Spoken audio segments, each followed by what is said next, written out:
ಸ್ನೇಹಿತರೆ ನಮಸ್ಕಾರ. ಈ ದಿನ ನಾನು ನಿಮಗೆ ನೀರು ದೋಸೆ ಮಾಡೋದು ಹೇಗೆ ಅಂತ ತೋರಿಸ್ತೀನಿ. ಇದು ನಮ್ಮ ಮಲೆನಾಡು ಕಡೆ ಇದು ಸ್ಪೆಷಲ್ ತಿಂಡಿ. ನೋಡಿ, ಫಸ್ಟು 2 ಕಪ್ ತಿಂಡಿ ಅಕ್ಕಿ ತೊಗೊಂಡಿದ್ದೀನಿ. ಈ ತಿಂಡಿ ಅಕ್ಕಿನ ಚೆನ್ನಾಗಿ ನೀರಲ್ಲಿ ಫಸ್ಟು ತೊಳೆದು ಕ್ಲೀನ್ ಮಾಡ್ಕೋತಾ ಇದ್ದೀನಿ. ಇದಾದ ನಂತರ ಇದಕ್ಕೆ ನಾನು ಮತ್ತೆ ನೀರು ಹಾಕಿಬಿಟ್ಟು ಹಿಂದಿನ ದಿನ ರಾತ್ರಿಯೇ ಈ ಅಕ್ಕಿನ ನೆನೆಸ್ಕೋತಾ ಇದ್ದೀನಿ. ಅಕ್ಕಿ ನೆನೆಸೋ ಉದ್ದೇಶ ಇಷ್ಟೇ, ದೋಸೆ ತುಂಬ ಚೆನ್ನಾಗಿ ಬರುತ್ತೆ ಅಂಥೇಳಿ. ಈ ದೋಸೆ ಮಾಡೋದು ವಿಶೇಷ ಅನಿಸಿದ್ರು ತಿನ್ನಲಿಕ್ಕೆ ತುಂಬ ರುಚಿಯಾಗಿರುತ್ತೆ. ಹಾಗಾಗಿ ಇದನ್ನು ತುಂಬ ಜನ ಪ್ರಿಫರ್ ಮಾಡ್ತಾರೆ. ಇದು ನಮ್ಮ ಮಲೆನಾಡು ಸ್ಪೆಷಲ್ ಅಂತಲೇ ಹೇಳಬಹುದು. ನೋಡಿ, ಈಗ ಬೆಳಗಾಯಿತು, ಇದನ್ನು ತೆಗೆದ್ಬಿಟ್ಟು ಇದ್ರ ನೀರೆಲ್ಲ ಬಸಿದ್ಬಿಟ್ಟು ಮಿಕ್ಸಿಗೆ ಅಕ್ಕಿ ಹಾಕೋತಾ ಇದ್ದೀನಿ. ಇದಕ್ಕೆ 1 ಕಪ್ ತೆಂಗಿನ ತುರಿ ಹಾಕೋತಾ ಇದ್ದೀನಿ. ಯಾಕೆ ಅಂದರೆ ದೋಸೆ ಇನ್ನೂ ಸ್ಮೂತಾಗಿ ತುಂಬ ಚೆನ್ನಾಗಿ ಬರುತ್ತೆ.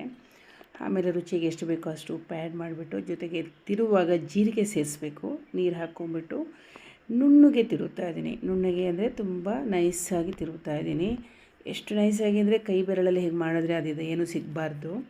ಸೊ ಈಗ ಈ ಗಟ್ಟಿಯಾಗಿ ತಿರುಕೊಂಡ್ರೂ ಕೂಡ ಇದಕ್ಕೆ ಮತ್ತೆ ನಾನು ಮಿಕ್ಸಿ ತೊಳೆದಿದ್ದು ನೀರು ಎಲ್ಲ ಸೇರಿಸ್ತಾ ಇದ್ದೀನಿ. ಯಾಕೆ ಅಂತಂದರೆ ಇದು ನೀರಾಗಬೇಕು.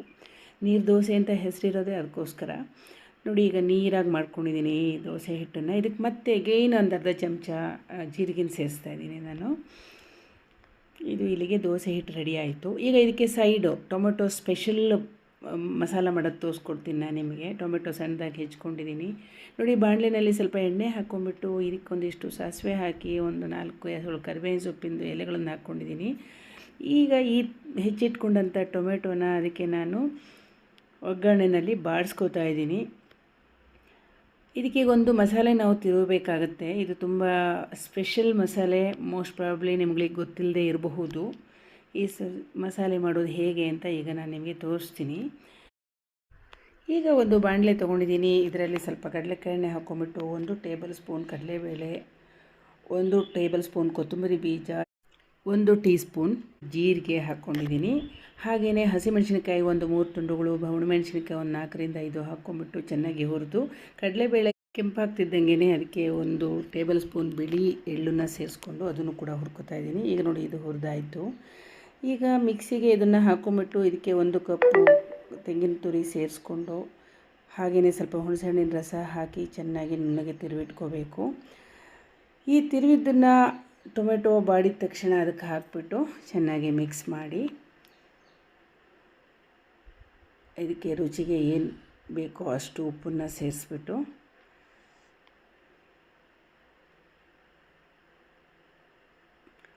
ಸ್ವಲ್ಪ ಬೆಲ್ಲ ಹಾಕಬೇಕು. ಯಾಕೆಂದರೆ ಟೊಮೆಟೊ ಹಣ್ಣು ಹುಳಿ ಇರುತ್ತೆ. ಇದು ಆಪ್ಷನಲ್, ಬೇಕಾದವ್ರು ಹಾಕ್ಬೋದು, ಬೇಡದೇ ಇದ್ದವರು ಹಾಗೆ ಮಾಡ್ಕೋಬೋದು. ಸೊ ಈಗ ಇದು ಗೊಜ್ಜು ರೆಡಿ ಆಯಿತು.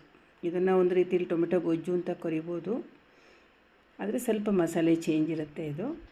ಈಗ ನೋಡಿ, ಕಾವಲಿ ಹದ ಮಾಡ್ಕೋತಾ ಇದ್ದೀನಿ. ಸ್ವಲ್ಪ ದೊಡ್ಡ ಕಾವಲಿ ತೊಗೊಂಡ್ರೆ ತುಂಬ ಚೆನ್ನಾಗಿರುತ್ತೆ. ಗೊಣೆ ಇದ್ದರೆ ಒಳ್ಳೆಯದು, ಸುತ್ತಲೂ ಗೊಣೆ ಇದ್ಬಿಟ್ರೆ ಆವಾಗ ಹಾರೋದಿಲ್ಲ. ಈಗ ನೋಡಿ, ಸರಿ ಮಾಡ್ಕೊಂಡಿರ್ತಕ್ಕಂಥ ದೋಸೆ ಹಿಟ್ಟನ್ನು ನಾನು ಕಾವಲಿ ಮೇಲೆ ಬಿಡ್ತಾಯಿದ್ದೀನಿ. ಕೆಳಗಡೆ ಕಾವಲಿಗೆ ಮಸ್ಟ್ ಆ್ಯಂಡ್ ಶೂಟ್ ಎಣ್ಣೆ ಹಚ್ಕೊಳ್ಳೇಬೇಕು, ಇಲ್ಲದೆ ಹೋದರೆ ದೋಸೆ ಇದು ತೆಗೆಯುವಾಗ ಅಂಟ್ಕೊಳ್ಳುತ್ತೆ. ನೋಡಿ, ಬಿಟ್ಟಾಯಿತು. ಇದಾದ ತಕ್ಷಣ ಇದನ್ನು ಮುಚ್ಚಿಬಿಟ್ಟು, ನೀವು ತೆಗಿತಿದ್ದಂಗೆ ದೋಸೆ ಆಗಿದ್ದು ಗೊತ್ತಾಗುತ್ತೆ, ಹೆಚ್ಚು ಕಡಿಮೆ ಆಗಿರುತ್ತೆ. ಸುತ್ತಲೂ ಬಿಡಿಸ್ಕೊಂಡ್ಬಿಟ್ಟು ಮುಚ್ಚ ಕೈನಲ್ಲಿ, ಆ ನಂತರ ಇದನ್ನು ತೆಗಿಬೇಕು. ಸ್ವಲ್ಪ ಬೇರೆ ದೋಸೆಗಿಂತ ಇದು ಮಾಡೋದು ಸ್ವಲ್ಪ ಕಷ್ಟ ಅನಿಸ್ಬೋದು, ಆದರೆ ತಿನ್ನಲಿಕ್ಕೆ ಅಷ್ಟೇ ರುಚಿಯಾಗಿರುತ್ತೆ. ಹಾಗಾಗಿ ಇದನ್ನೆಲ್ಲರೂ ಪ್ರಿಫರ್ ಮಾಡ್ತಾರೆ ಸ್ನೇಹಿತರೆ. ಈ ದೋಸೆನ ಮಾಡಿದ ಮೇಲೆ ನೀವು ನನಗೆ ಹೇಗಾಗಿತ್ತು ಅಂತ ಹೇಳಬೇಕು. ಇದ್ರ ಬಗ್ಗೆ ಕಮೆಂಟ್ ಮಾಡಿ, ಹಾಗೂ ನನ್ನ ಚಾನಲ್ನ ಸಬ್ಸ್ಕ್ರೈಬ್ ಮಾಡಿ. ನೋಡಿ, ಈ ದೋಸೆನ ಒಂದು ಬಾಳೆಲೆ ಮೇಲೆ ಹಾಕಿಬಿಟ್ಟು ಅದ್ರ ಮೇಲೆ ಸ್ವಲ್ಪ ಗೊಜ್ಜು ಹಾಕಿ ಅದಕ್ಕೊಂದಿಷ್ಟು ತುಪ್ಪ ಹಾಕ್ಕೊಂಡು ತಿಂದರೆ ಅದ್ರ ರುಚಿನೇ ಬೇರೆ ಸ್ನೇಹಿತರೆ. ನನ್ನ ಮುಂದಿನ ವಿಡಿಯೋದಲ್ಲಿ ಇನ್ನೂ ಬೇರೆ ಬೇರೆ ಥರದ ತಿಂಡಿಗಳನ್ನು ತೋರಿಸ್ತೀನಿ ನಿಮಗೆ. ಅಲ್ಲಿಯವರೆಗೆ ನಿಮಗೆಲ್ರಿಗೂ ನಮಸ್ಕಾರ.